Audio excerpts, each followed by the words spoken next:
அனைவருக்கும் வணக்கம். இது கணேசன் குரலுக்காக நான் உங்கள் கணேஷ் கதைக்கிறேன். நிச்சயமாக இந்த காணொலி உங்களுக்கு பிடிக்கும் என்று நினைக்கின்றேன். உயிர்த்த ஞாயிறு தாக்குதல் இலங்கையை மட்டுமில்லாமல் ஒரு சர்வதேச ரீதியில் உலகத்தில் வாழ்கின்ற அனைத்து மக்களையும் அதிர வைத்த அலற வைத்த ஒரு சம்பவம் தான் உயிர்த்த ஞாயிறு.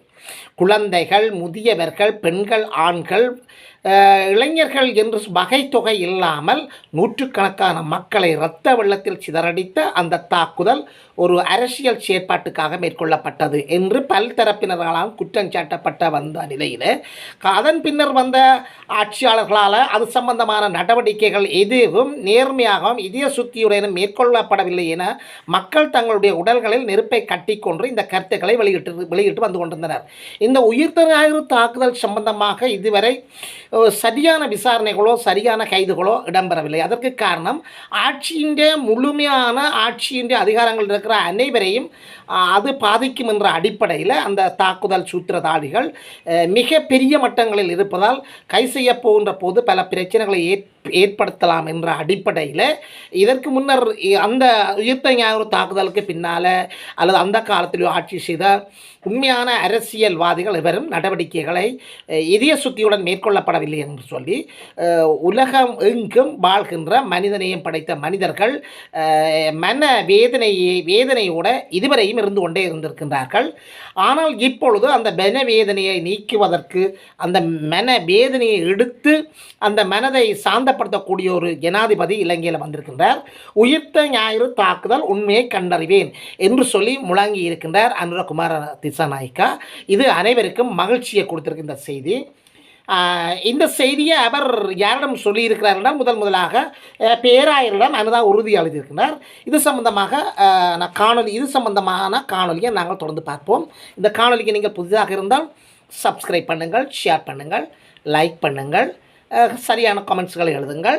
அருகில் இருக்கிற பெல் பட்டனை கிளிக் பண்ணி ஓல் என்ற பட்டனை கிளிக் பண்ணி எங்களுடைய காணொலிகளுக்கு போடுகின்ற போது அது உங்களுக்கு கிடைக்கக்கூடிய மாதிரியான நோட்டிஃபிகேஷனை ஏற்படுத்தி கொள்ளுங்கள்.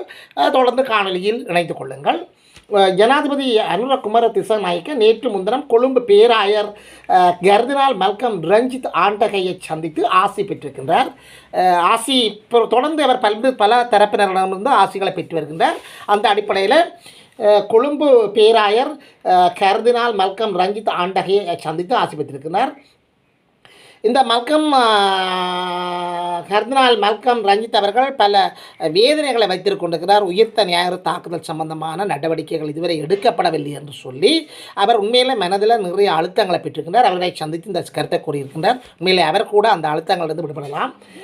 இதன்போது இலங்கையின் பெரும்பான்மை மக்களின் விருப்பத்தினால் ஜனாதிபதியாக தெரிவு செய்யப்பட்ட அனுரகுமார திசாநாயக்கா அவர்களுக்கு எனது வாழ்த்துக்களை தெரிவித்துக் கொள்கிறேன் என்று சொல்லி கர்தினால் மல்கம் ரஞ்சித் ஆண்டகை அவர்களுக்கு ஆசி கொடுத்திருக்கின்றார். இந்த சந்தர்ப்பத்தில் இலங்கையின் தேவையான மாற்றத்தை ஏற்படுத்தும் பொறுப்பை நாட்டு மக்கள் அவரிடம் ஒப்படைத்துள்ளனர். இந்த பொறுப்பு வாய்ந்த மற்றும் கடினமான பணியாக இது இருக்கலாம்.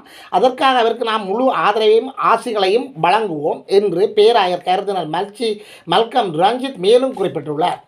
அதற்கு அனுரகுமார திசாநாயக்கா உயிர்த்த ஞாயிறு தாக்குதல் குறித்து விசாரணை நடத்தவும் மற்றும் உண்மைகளை வெளியே கொண்டு வர தேவையான அடித்தளத்தை தயார் செய்ய முடிந்த அனைத்தையும் செய்வதாக ஜனாதிபதி தனக்கு உறுதியளித்ததாக பேராயர் கர்தினால் மல்கம் ரஞ்சித் ஆண்டகை அவர்கள் தெரிவித்துள்ளார். உண்மையில் இந்த கருத்து அனைவருக்கும் ஒரு மகிழ்ச்சி ஏற்படுத்துகின்ற கருத்து.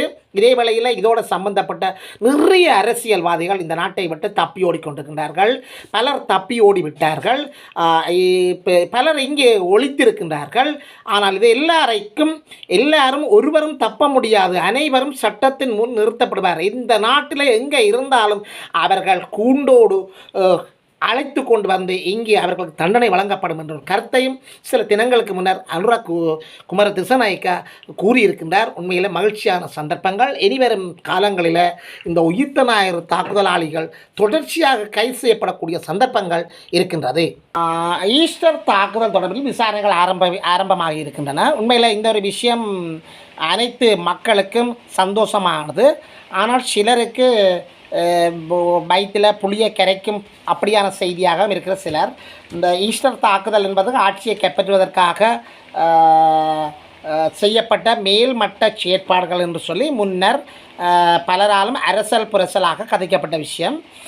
அதி உயர்ந்த இடத்துல இருந்து இந்த கட்டளைகள் வழங்கப்பட்டதாகவும், அந்த கட்டளைகள் அவ்வாறு இந்த சம்பவங்கள் தெரிந்திருந்தும் முன்னே ஆட்சியாளர்களால் அவர்களை நெருங்க முடியவில்லை என்று சொல்லியும், அவர்களை கை செய்யவில்லை என்று சொல்லியும், இலங்கை மட்டுமல்லாமல் புலம்பெயர்ந்த தேசங்களிலும் இலங்கை இந்த ஆட்சியாளர்கள் மீது பல்வேறு குற்றங்களை, முன்னைய ஆட்சியாளர்கள் மீது பல்வேறு குறைகள் கண்டதாக எல்லோரும் அதாவது அவர்கள் மீது நம்பிக்கை இழந்ததாக, முன்னைய ஆட்சியாளர் மீது நம்பிக்கை இழந்ததாக செய்திகள் வந்தது நாங்கள் அனைவரும் அறிந்தது. இந்த நிலையில் ரணில் விரைவில் நீதிமன்ற கூட்டில் ஏறுவார். அமைச்சர் விஜித கோர தெரிவிப்பு. ரணிலுக்கும் ஆப்பு, ரணிலுக்கும் சிக்கல் வரலாம் என்ற நிலையில் இந்த செய்தி தற்போது கிடைத்திருக்கிறது. பலர் அந்த ஈஸ்டர் தாக்குதலுடன் தொடர்புடைய மேல்மட்ட பெருச்சாளிகளை காப்பாற்றியதாகவும், அந்த காப்பாற்றியவர்கள் இந்த விசாரணையில் நிச்சயமாக அனுரா அவர்களை அப்படியே கூண்டோட அள்ளுவார் என்று அனைத்து மக்களாலும் எதிர்பார்க்கப்படுகிறது. உயிர்த்த ஞாயிறு தாக்குதல், மத்திய வங்கி பிணைமுறி மோசடி என்பன தொடர்பாக ஆரம்பகட்ட விசாரணைகள் முன்னெடுக்கப்பட்டுள்ளதாக பொதுமக்கள் பாதுகாப்பு அமைச்சர் விஜித கோரத் தெரிவித்துள்ளார்.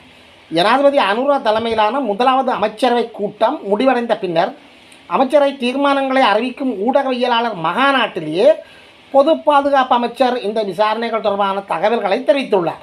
இந்த வழக்குகள் 2 முன்னைய ஆட்சியாளர்களின் அழுத்தங்கள் காரணமாக உரிய வகையில் முன்னெடுக்கப்படவில்லை.